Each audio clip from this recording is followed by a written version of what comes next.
Russia is paving the way to deploy about 2 million military reservists to Ukraine. Under new legislation, conscripts could be called up to fight in peacetime, for the first time to avoid unpopular mobilization drive. Russia is paving the way to deploy about 2 million military reservists to Ukraine under new legislation.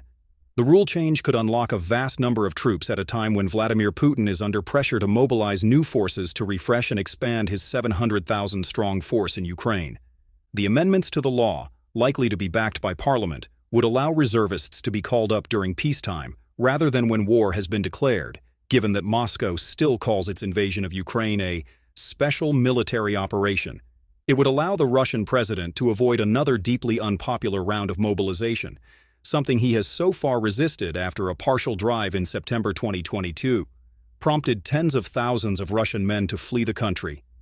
Alexei Zhuravlev, deputy chairman of Russia's Parliamentary Defense Committee, said the force of 2 million reservists were professionals in their field, but were currently being unused. Until now, it has only been possible to use this potential during periods of martial law or mobilization. We are engaged in very real and large-scale combat operations in Ukraine, but officially, war has not been declared, he told RTVI News. A further amendment would authorize their deployment abroad. Andrei Kartapolov, head of the Russian Parliament's Defense Committee, said that Putin could choose to deploy the reservists in Ukraine's northeastern Sumy and Kharkiv regions, where Moscow has been attempting to take new ground.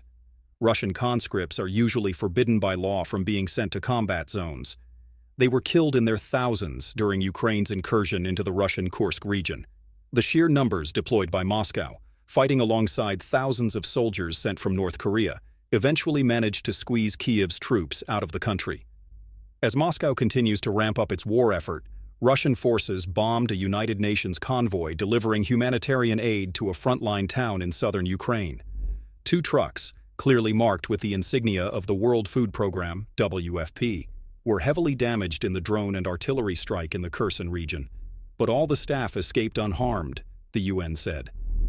Matthias Schmale, the UN's humanitarian coordinator for Ukraine, branded Tuesday's attack utterly unacceptable.